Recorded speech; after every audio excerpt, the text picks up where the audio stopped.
left the distinction Te Anau at dawn, crossing a glassy lake, Te Anau, under a pale watercolor sky. The boat gliding toward a distant rim of mountain. Mist rose off the water, softening the shoreline. Quiet conversations faded. Only the hum of the engine and lapping water remained. Across the wide expanse, islands and braided light guided us. The lake felt ancient and patient, holding the promise of something hidden beneath its mirror. We approached the cavern house, a small, weathered landing where the world hushes before you step below. Stepping ashore, the air sharpened with stone and river. The last light stretched thin over the peaks as we gathered our small group, preparing to descend into the underground. Crouching to mount the path, I felt the first cool fingers of cave air, an invitation into dark spaces carved by time and water. At Cavern House, we learned basics, soft steps, lowered voices, respect for the fragile world we were about to enter. Guides spoke in quiet, deliberate tones about the cave's age, only 12,000 years, still young in geological terms. We climbed narrow steps, lantern light, painting worn handrails. Every footfall echoed, a reminder that stone keeps memory and music. Hands brushed cool rock, minerals glittered faintly in the dim, like a secret waiting to be revealed. The path twisted into a throat of limestone. Outside, light slipped away, and the cavern breathed around us, carved by a restless river. We paused at a ledge and listened, water far below thundering, then retreating, an ancient pulse marking the cave's slow growth.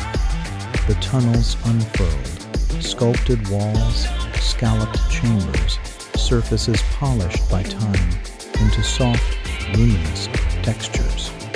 Pools reflected black ceilings. Small whirlpools caught stray light and spun like ink galaxies. Our guides pointed out delicate curtains and fluted columns, proof of continuous river carving, a story written in limestone.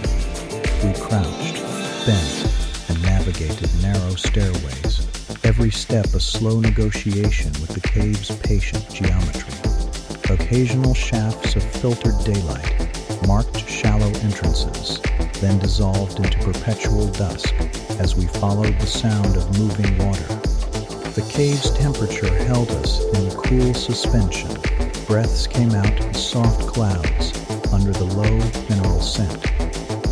Roar grew, then resolved into a waterfall, thin at first, then a curtain of white falling from a hidden lip. Spray kissed the air. Mineral-streaked ledges wore their history in bands of ochre and pale gray.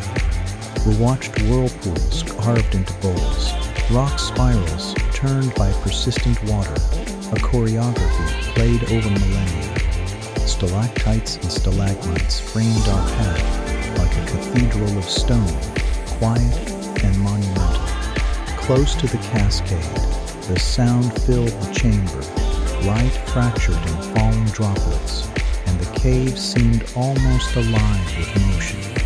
Our guide gestured toward a narrow channel where the river dug deeper, promising the secret grotto tucked beyond the sound. We boarded a small boat for the final float, drifting into a hush so complete it felt like holding your breath inside a bell. Then the sky of the cave opened, countless pinpricks of green-blue light, thousands of glowworms suspended like stars in an inland night.